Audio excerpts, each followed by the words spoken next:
Flames fans, it is time for another episode of Flames Unfiltered, hosted by myself, Brad Burud, and Kyle Lewis. A regular episode, Kyle. We're talking Flames hockey tonight, and kind of a summer update. Like, where are we at? What are our expectations for the season?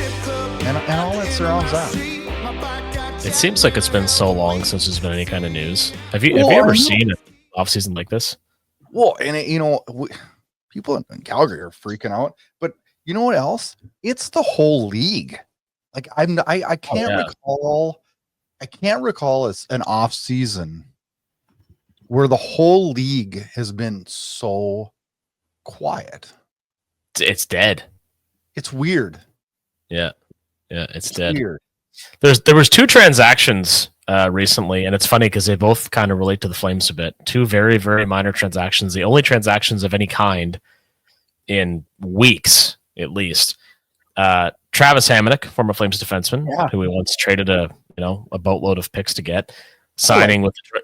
Yeah, he signed the deal with the Detroit Red Wings. Kind of obviously they consider it some depth, but it's an interesting move, I guess, because Hamonic's ice time and performance in recent years has certainly declined, as any players would. And the other one was Milan Lucic getting a PTO with the St. Louis Blues. Sign him. That's it. Sign him. Big bunny. Yeah, right. I wonder what kind of shape he's in. I mean, he hasn't played in a while. I suspect he's been on working on this for a bit. I wasn't there. Like, I don't know, but based off his speed, the last year he was in Calgary. Yeah. Lack thereof, you mean to say? Yeah. Like, I'm pretty sure he's not going to make the roster. If he makes the roster, then I'm lost. Well, like I say, if he's in tremendous shape, there's a chance he could. But I mean, there's always that whole prerogative of trying to push your younger players or bringing in some veteran depth into camp. Now, that said, what typically will happen when moves like this start to take place late into the summer, which sadly that's where we are, usually means this is sadly, but it means hockey's close, so that's great. But this is when the dominoes start to fall. People get PTOs. There's league minimum deals. You just start to see all that stuff start to happen. So I think even in the next week, you'll see another one or two guys get PTOs, or somebody else missed a small contract. So really, I hope anyway. Come September 1, I don't think we'll see any PTOs in Calgary. I don't, and I kind of hope we don't. Really, we don't really need any, right? No, we're not set up for that. We're not. Yeah, I don't foresee anything like that happening, but you never know. There's always a body, like a name you forget, somebody that comes back from overseas or something like that. So they might add somebody just to have them in camp, and hey, maybe they end up getting signed as a veteran to go play with the regulars. That happens a lot too, right? Is it crazy that the biggest news kind of in Calgary this week was the new logo at center ice? That was the big news. It's pretty cool. You like it, or I see? I couldn't wait to hear what me and you go back and forth on like what's cool and what's not. And like I saw the picture, and like my initial response was, "Oh, cool." And now I looked at the old one, and I'm like, "Yeah, I like the old one." I like the new one, but as a center ice logo, it's a little bold. It draws the eye a lot, I find, but I won't really know until I see it on TV or when I see it when I'm at the Dome. So I know. But it kind of makes me think a bit of like the boards, where they have the advertising on the boards and it becomes a bit of a distraction. Yeah. We'll see.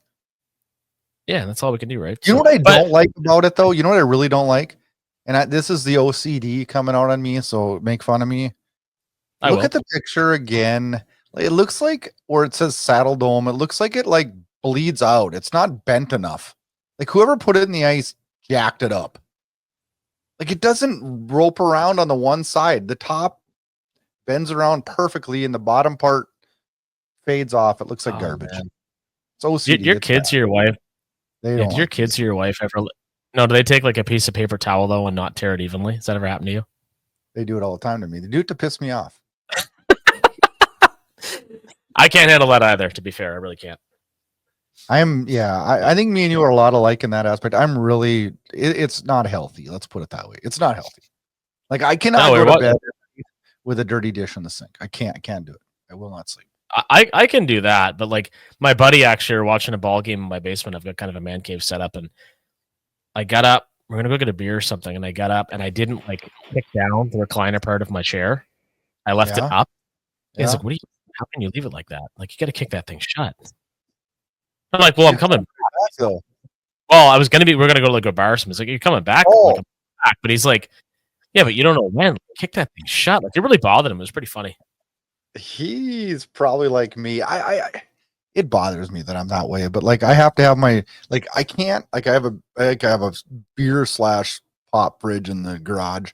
Like I have to have them all lined up in logos order. Facing out. Yeah. No, I'm not a logo person like that. I just have to have the same kind in a row. They can't just be put in there. They have to be in a row. Yeah, I can get that's like my protein shakes in my upstairs fridge. I try to do the same thing. The coffee flavored ones, the vanilla, the chocolate peanut butter, which I don't know why, but not many fucking places carry that flavor. But anyway, I like chocolate peanut butter. Everybody likes chocolate peanut butter. Anyway, you like number 23 on Justin Kirkland? You know what? Or was your response the same as me? Don't care. Well, okay. Like, I don't really care, but I updated on NHL 25 on my Xbox and then just played a game just because I was bored. Yeah. And it looks really weird. It's seeing a 23 in Flames. And the funny thing is, like, Monahan was a really great Monahan, but not good.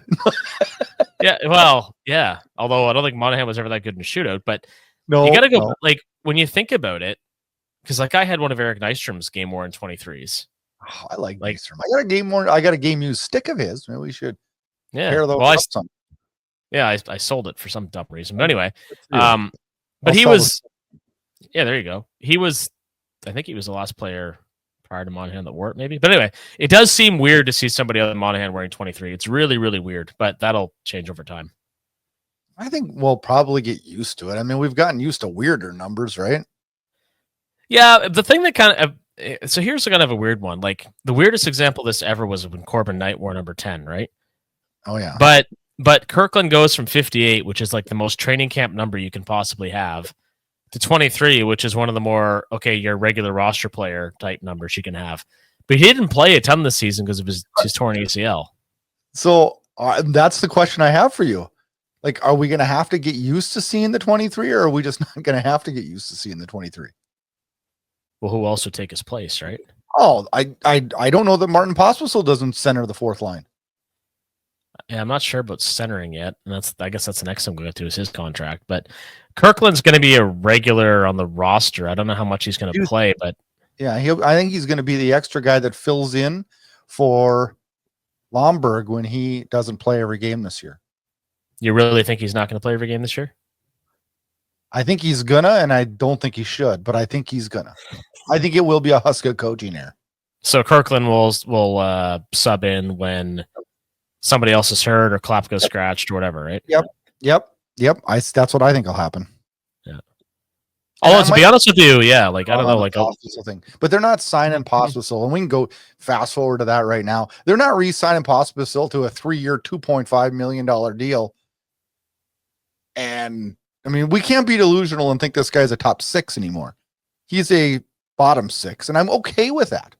And that's a bottom 6 salary, and I'm okay with the salary. And I'm okay with signing the guy because I do think he does bring something to this team that's really positive. And so I think he's an integral part of the future. But you know what? I sit and I still stare at that Lomberg. I have Pospisil centering Lomberg and Klapka, and I think, holy hell, is that a fourth line?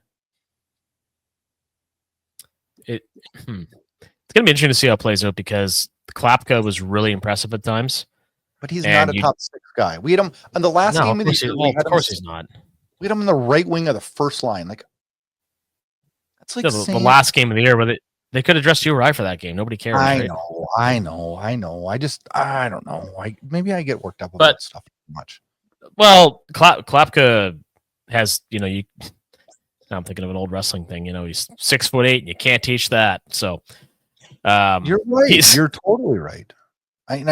So his board play and Pospisil's North-South game, like they should work well together, I think. And then Lomberg is Lomberg. I'm fine with Lomberg playing 40 some games, and let's fill in other people there.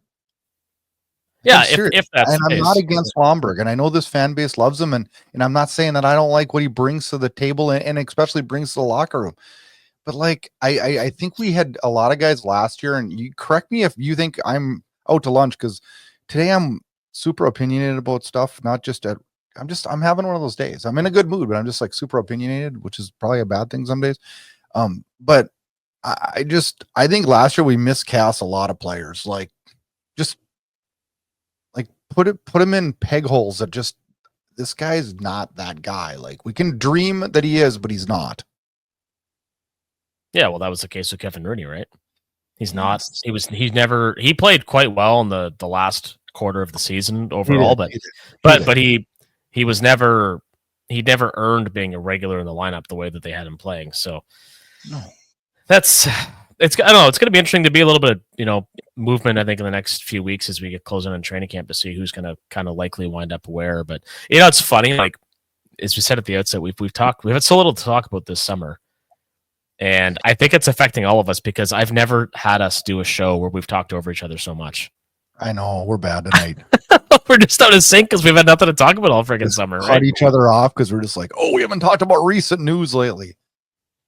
Well, there's been so little news, there's no flow. So even you mentioning Kirkland's number 23, I'm like, that just happened. I'm like, oh shit, yeah, that's right. Like there's like usually you're in a rhythm of sorts, right? And this summer there's been nothing. And every other personality in hockey on the socials has said the same thing. Like there's just nothing going on.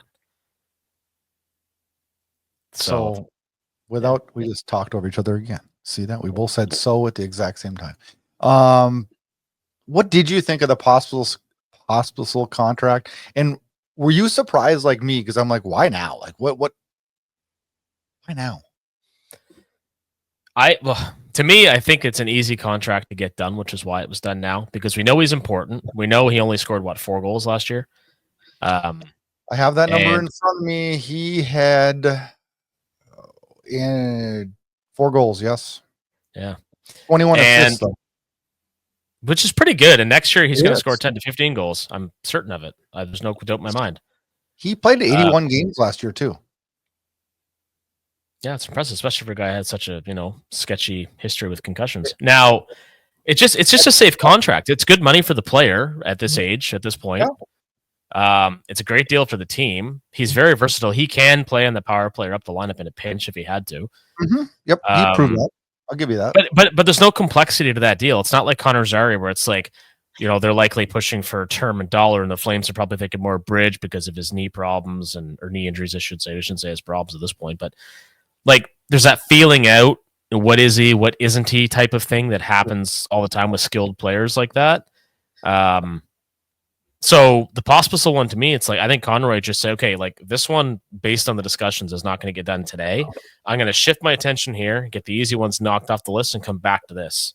I'm going to show this guy I'm building a team around him with the players we should have, guys like Pospisil who are important.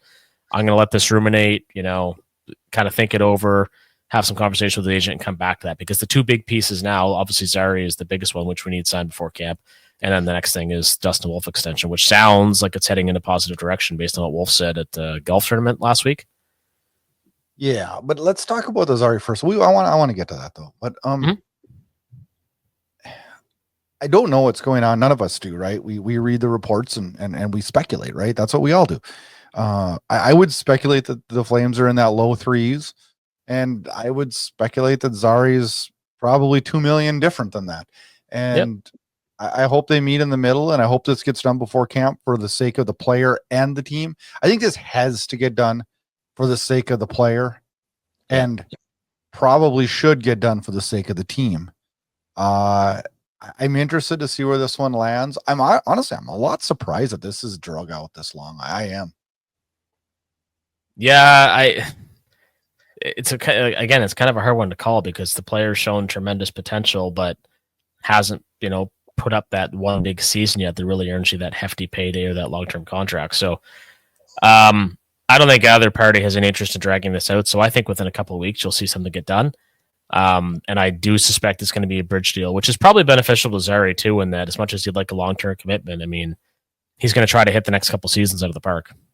I think with the injuries, I think that's all you can offer right now as a team. And I don't think that's a slight at Zary, and I don't think you're insulting him by that. I think there's justification that warrants that. And let's just hope there's no hard feelings on this, and we hope this gets done. And I can almost bet you money that since this is the last show of season 6 and we'll be taking a few weeks off, that it's going to happen as soon as we're done producing this show.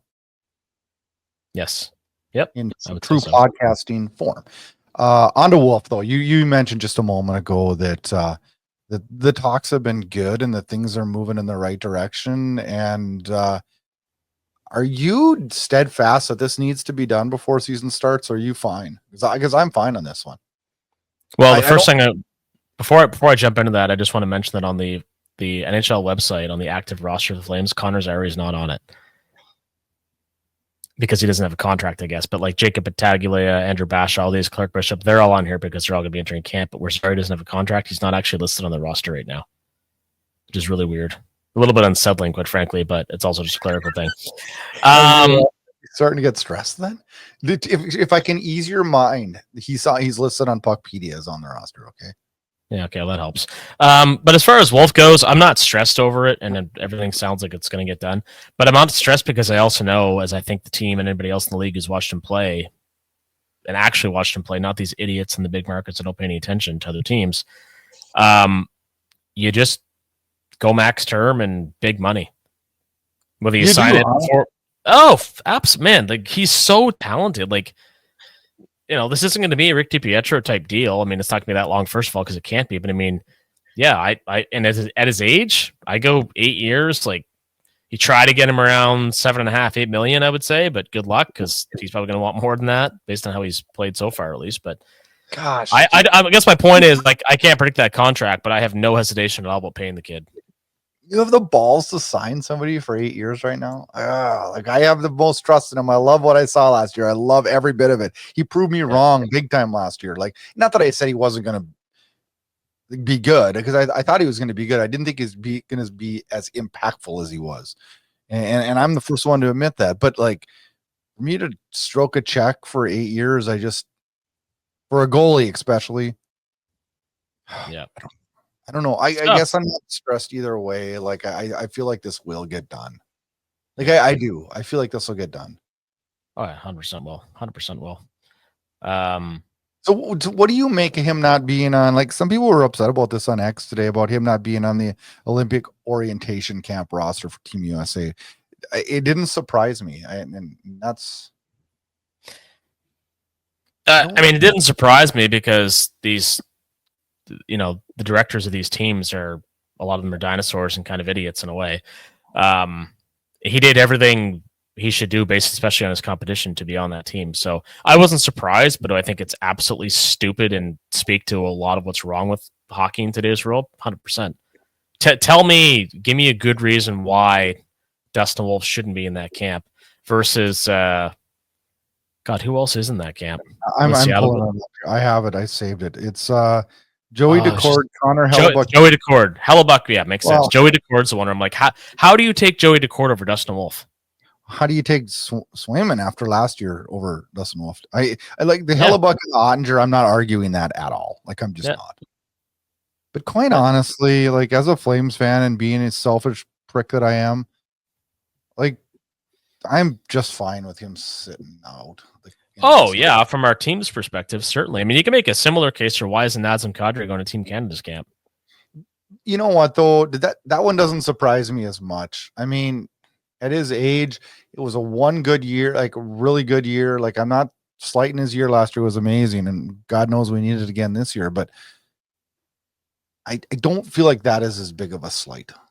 I don't think it's as big of a slight, but you can't tell me everybody on the Team Canada orientation camp deserves to be there over Nazem Kadri. I think it's a snub, but on a smaller scale. I agree. Yeah. And then Uyghur being talked about like a tweener, like, and some idiot. Maybe it was Bleacher Report. I forget who the hell put this list together, but I shouldn't say Bleacher Report because it was somebody else. But anyway, I saw it. A list of every team's best defenseman, and some moron put Rasmus Anderson as the Flames' best defenseman. Like, you want to tell me you've never watched a goddamn game of Calgary Flames hockey in your life in the last 3 seasons? What? Thank you for the promotion on Anderson.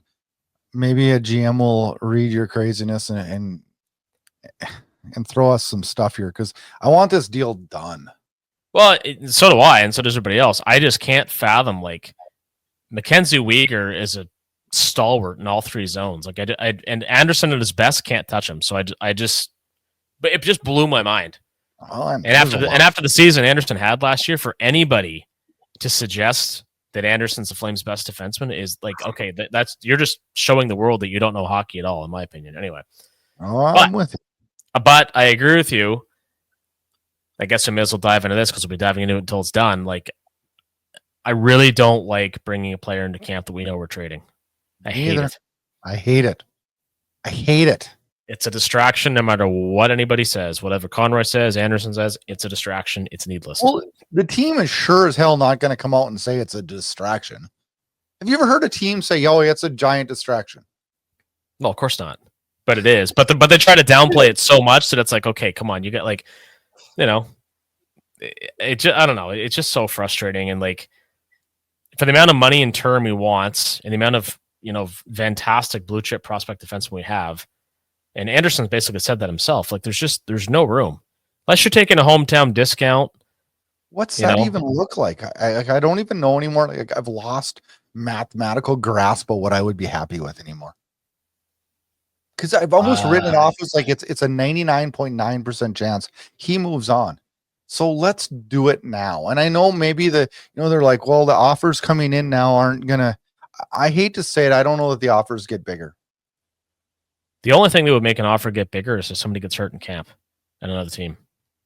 But if it's a team that he doesn't want to re-sign with, it's a pure rental then, and then I don't know what it gets. And you can name off a ton of past rentals that have really got big bucks for the team. I just don't know. I worry the longer it goes on. Well, the thing is that one of those teams is going to hope for the opposite of what happened with Mikko Rantanen in Carolina, right? They're going to take a chance and acquire him and then spend the season trying to convince him to stay. And if it gets them out of a hole because they're missing a top defenseman to injury and Anderson plugs that hole for them, it's still worth a gamble in that respect, right? If they're expected to be a contending team. So, what does he have for a move clause right now? I'm just trying to look here. I don't remember the specifics, to be honest. I thought it was a 10 team. I might be wrong on that. No, that sounds correct, actually, but let's just double check. Actually, fire shots at me there. Side shot. Claude Lemieux's his agent. I don't know if I like that. Is he really? Yeah. Oh yeah, he is. Wow. Shoot, it doesn't say. Come on. Puckpedia has everything. Am I just not seeing this? Yeah, I'm looking at it too, and I don't see it. I swear I wrote it down. I swear it was 10 team. 16. He has a 6-team no trade clause. Where do you see that? I just Googled it. It's the AI overview on Google. Yep. So he's a 6-team no trade. So I can trade him to, what is it, math on that? 25 other teams. 5 other teams. It's a lot of teams. So 4 other teams. Well, we're one of them, right? Oh. Oh my God. Oh shit. Anyway, so LA and potential suitors, LA and Ottawa. I'm not sure about Ottawa anymore, but anyway, point being is that circumstances can change such that somebody's going to say, fuck it, we need him, right? Yeah. And that's what we hope happens, right? Well, and the other thing too that's going to happen is maybe there's a team going into camp that thinks, they got a guy like nobody else has one of these, but we have a Zane Parekh, right? Maybe somebody else has a young defenseman that they think is he's going to make the team at a camp. He's going to be in great shape. Blah blah. He shows up out of shape. He shows up, gets hurt. He shows up, he's not quite ready. Like there's going to be something where a team has to change course, and at the very least, even if a deal doesn't get done, they're going to turn to the Flames and say, you know what, we think we might be interested in Anderson, and then maybe the Flames call the last team that called and say, hey, so and so wants him now. Yeah. Do you want to up your offer? So, and this is the problem with all of this, right? And because we always have that lull in late July and through August with free agency, trades, just general roster movement, but we've never had it be this dead. Because I've mentioned it on social media several times. Nobody has been able to counter me and say the 2017 offseason was just as bad, right? This has been horrendous. I don't know why. I don't. And I don't know why either. But the good news, I would think, And it's kind of like people waiting for the Marxist revolution to happen, right? The same as all the insiders saying, oh, there's going to be a flood of stuff happening. Well, it ain't happening yet. Something is going to start to cause this wheel to turn. And then all of a sudden trade scenarios become, like a crazy example. I mentioned it yesterday to somebody was whoever saw Shea Weber for PK Subban happening, right? I remember it. Yeah. Yeah. And we all thought at the time that the Canadians got fleeced, and then it was the other way around. So something is going to change to spur on a possible trade, hopefully before camp. But this deadness can't last forever. And, for all of our sakes, I hope it breaks real soon, because the fact we had to talk about the outside of the show, Travis Hamonic, Milan Lucic in 2025 as news tells you how slow it is. Oh, yeah. And no disrespect to those players, but we're not talking 10 years ago, right? Where they were, sought after players, right? So I've been thinking this week about the team and the season, and kind of just mentally preparing myself for what lies ahead. And like, where do you see some of we'll talk players first, and then we can talk about the team as a whole. But like, what are your expectations this year? Like, we, had a Kadri who had like a really, really good year. Can he replicate that? Is Jonathan Huberdeau going to continue his trend upward? Can Coleman and Backlund continue to put up points, albeit both of them were down last year? Will they bounce back? I mean, where do we go this year? I think a lot of it depends on Morgan Frost and Joel Farabee, how much they're going to contribute, right? Mm-hmm. I agree. Because they can fit, all throughout that lineup.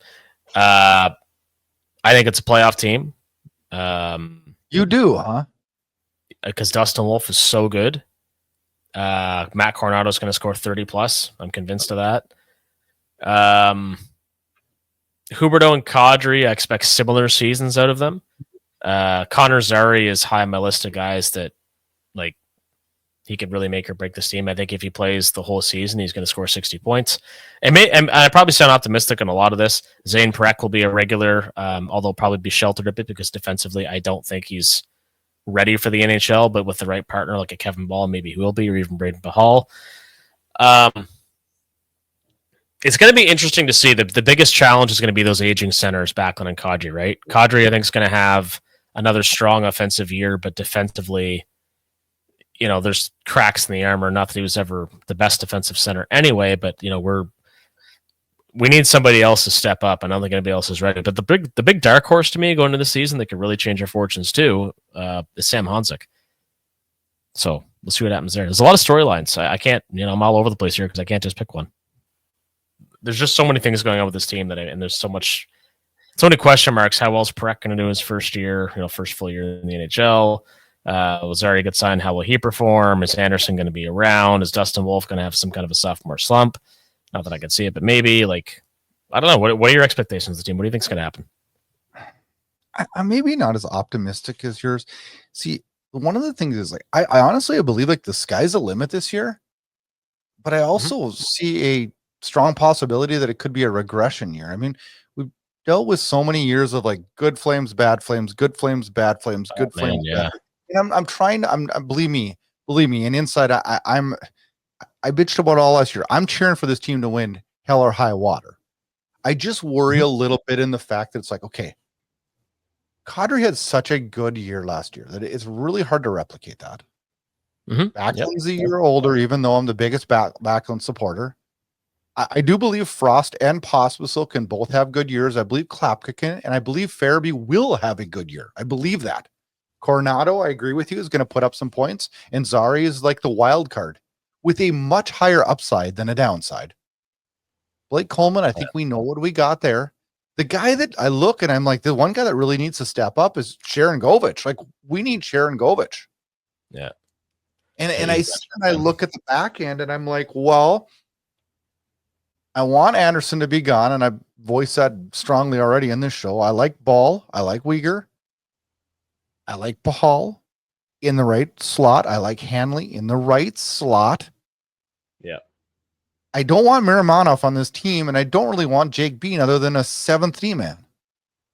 Parekh will be on the roster, and I don't know how I honestly feel about that. I'm ready to watch him. Like, I'm excited as hell to watch him. I feel like if the rules had changed this year, having him be in the A for a little while would help. Now the rules in the CBA don't allow that right now, so we can't send him back to juniors because he has nothing to prove there. So he's got a roster spot by default. He's got nothing to prove and nothing to do. You know what I mean? Like he's just miles ahead of his peers. So he'd be wasting his time. So he's on this roster, right? And I'm totally fine with that. I wish he would have had to bust his ass to earn a spot. I do believe he'll come into camp after his showing last year and be a new player. I really do believe that. I think that was an eye opener for him, and I think it helped him. Yep. Right. Yep. I think he's going to be fine this year. I hope we shelter him.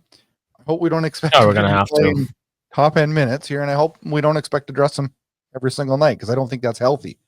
I think. Well, I don't know. He's so good. He's so good offensively. I mean, he can. I think he can run NHL power play already, but defensively, that's going to be hard to shelter him. Big time. Yeah. And I don't care what anybody says. He's the difference in playing defense in the NHL versus any league, whether it's the AHL, which is a tier below or several tiers below the OHL. It is a massive, massive difference. So that's why guys like Michael Stone and Brent Seabrook, they're going to be spending a lot of time with Zane Parekh in terms of using an active stick, staring guys in the corners, trying to clear the net front.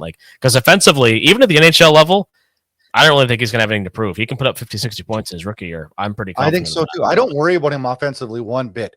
Yeah. I do. I think his defensive composure and it's going to be a struggle for him. And I believe we have the right leadership behind him. Yep.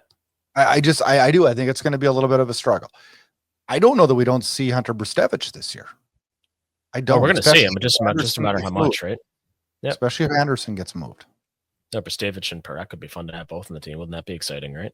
It would. But I think there's a trade-off there. I think there's a stronger possibility of us having a tough time this year than there is of us being a playoff team.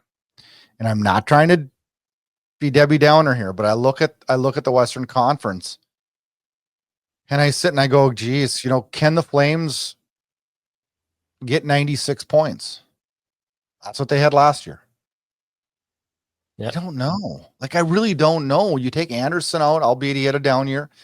Dan Vladar was there to boost Wolf and help Wolf. Wolf doesn't have that safety blanket this year. How does he react to that? Is there a slight regression? I mean, there's so many question marks. And believe me, the question marks can go good too. So I'm not throwing in the towel or anything like that. I'm just saying that I sit and I look at the Western Conference and I'm like, well, Vegas is better. LA is better. Edmonton's maybe a tiny bit worse. I have a hard time believing Vancouver isn't a much better team this year. Anaheim's improved. Seattle's improved a little bit. San Jose has not. Winnipeg's good. Dallas is good. Colorado's good. Minnesota's good. St. Louis is good. I'm like, is there room for us with the young roster that we have? And I'm not boo-hooing it. Because I want us to be young and I want us to, be that stepping stone. But I do worry a little bit. I worry about the reality of where this team is. And I'm trying to tone my expectations down. I think, I guess, let me put it to you this way. If we prove that Parekh and Brustevich are NHL players, we get a good return for Anderson, and we figure out that Connor Zary is a top 6 center or winger, and Sharon Govich scores 20 goals, we're cartwheels even with 20. I want 30 again. Well, I'm just being realistic here. I'm happy as hell if all those things happen and we miss the playoffs. Just like last year. We missed the playoffs at 1 point and it crushed me, right? We didn't even miss by 1 point. We had the same amount of points. We had the tie. So I remember being upset about that, but then I remember thinking, well, we learned what Wolf is this year. We learned this. We learned this. We learned so much last year. So many things that are going to help us now for the future that I can't help but sit and think that last year wasn't a good learning year for this team. Well, of course it was. Or we're miles ahead of where people expected us to be. But I do have a question on something you did not address. For all the things you addressed, there's one thing that I'm curious for your take on. Prosvetov or Cooley? Who's the backup goalie? I think it's going to be Prosvetov. Yeah. I do. I don't want to write off Devin Cooley yet, but that injury I don't either. Really hampered him. But I will tell you this. I don't want to go into the season with 3 goalies. We're not. Because we're afraid to put one of them on waivers. I don't want to play that game. None of us will ever forget the Ortio Ramo Hiller debacle, right? You remember it. I know you remember it. And the worst one of all time in the NHL. Was it 4 of them? No, 3 of them. Legacy, Hasek, and Joseph in Detroit. It was the wildest because Hasek decided like midway through the year to come back. It was, oh man, what if I could find a picture of that? It was so weird to look at. I do remember that now that you say that. It's just insane. Just insane. But yeah, we don't, nothing. Yeah. Am I being too negative? No. Like I'm just I'd tell you if you were.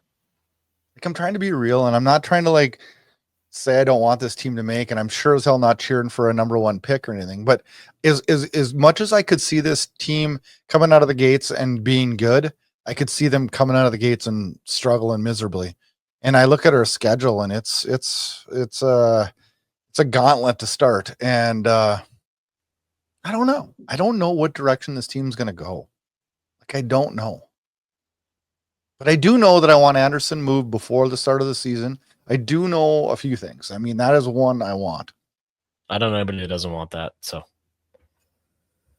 who do you think's our backup goalie, and who do you think, or how many games do you think Wolf will play? Prosvetov, I think, because of his size, for one. And I'm just not sure how Cooley's going to respond to his injury from last year. I would say Dustin Wolf is going to play 60 games. Yeah. Which is a lot, but... Let me throw something at you that sounds about as far-fetched as probably anything I've ever said on the podcast. Wow. Okay, lay it on me. Is there a chance like we see a goalie like Say or somebody that like has a hell of a camp and earns that spot? No. Okay. I just no, flat out. Well, who's the last goaltender to really do that?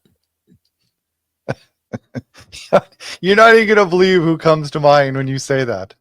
Please tell me. Tom Barrasso. Wow. Holy shit. Yeah, that wasn't yesterday. He came out of high school and went right to the NHL. Yes, high school hockey. Yeah. Yeah, those Americans love to do that, eh? I don't really. Yeah, I don't.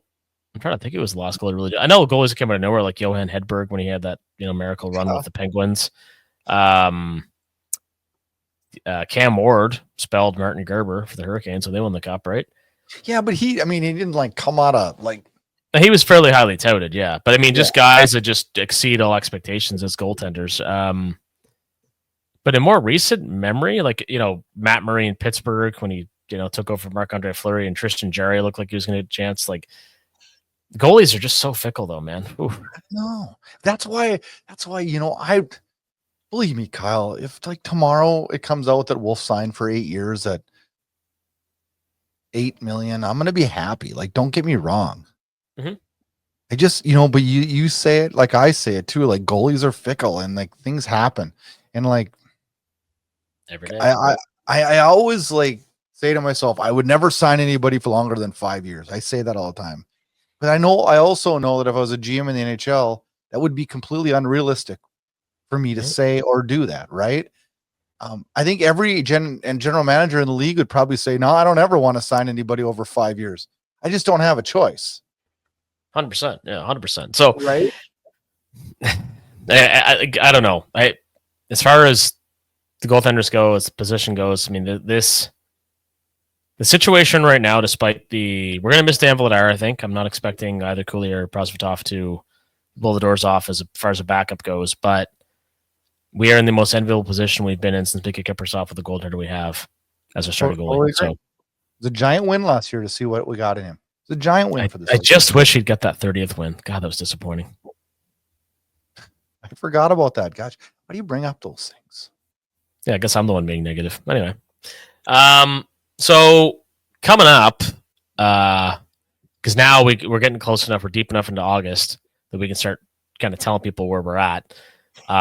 We do expect to have more things to talk about, in a few weeks' time, especially as we roll into September. So we are getting ready to launch season 7, you say? 7. Season 7, I believe. Is it not our 4th season starting next month together? I believe so, yes. Yeah, it is actually, yeah. I remember putting up the posts for like coming soon co-host, and like announcing you, joining me and holy cow, it doesn't seem like it was 4 years ago, but it is, I think. That's strange. Season 7, we're going to kick off on in mid-September. We're shooting for like a September 17th release. Camps will be opening about that time, and then we're going to go weekly from there with, Flames Talk every we've been weekly seriously since last September 15th, I believe it was. We've been weekly since then. Do you believe that? No, I can't. We found enough to talk about. Yeah, it's crazy. Absolute madness. It'll be a little bit of a new look. It'll be Kyle and I, of course, but it'll have the X Factor will be back. We'll have some new graphics, a little bit fresher look. I don't know. It's Flames Hockey Talk, and we're going to do it every week because we love doing it, and we appreciate all the supporters out there. We got a really nice message on X here a couple weeks ago from Richard Junkers that I enjoy the show and listen to every new episode. Keep it up. Yeah, Thanks that was great. Time and effort for all of us to listen, and those are the things that keep us going, man. And I read those things, and it's like, oh, that's so exciting because I know I love doing this, and I couldn't wait for tonight so we could talk about some recent stuff, right?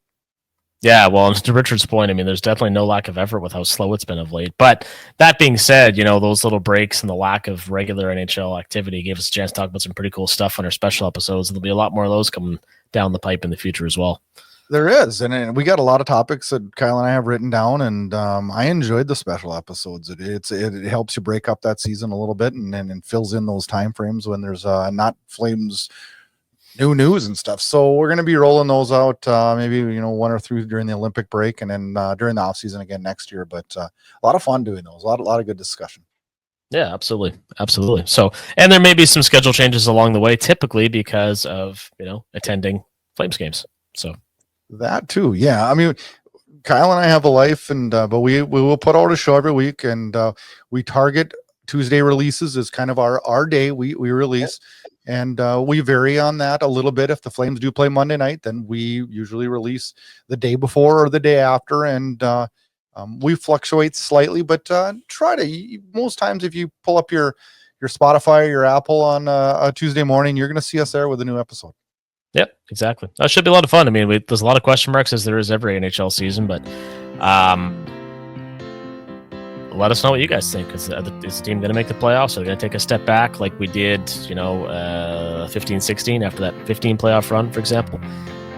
Progression, progress, bit of both. Certain players step up, certain players, start to fall off. It's going to be interesting. It'll be very, very interesting. It will be. It'll be a lot of fun. All right, Flames fans, Kyle and I are going to get the hell out of here, and that's it for season 6, man. I think we did 55 episodes in season 6, and I'm ready for season 7 here. Give us a break. We're back mid-September. Questions, comments, everything. Let us know on social medias. Email us. Do any of those things. If something breaks, we'll fire off a few shorts or something like that to fill the time in between. Until then, season 7 starts mid-September. Check us out and enjoy what's left of your summer, Flames fans. All right, guys, keep it real. It's me, myself, and how this gonna be fixed in my mind. Still on the record. I turned on the music. I still on the record. I turned on the music. It's an uphill battle that you sometimes losing. Have been on the distance. Thanks for listening to Flames Unfiltered with Brad Burud and Kyle Lewis. Your source for unfiltered Calgary Flames hockey talk. Keep it locked on flamesunfiltered.ca. Subscribe where you get all your podcasts to never miss an episode. Flames Hockey Talk every week, presented by Inside Edge Hockey Media Group.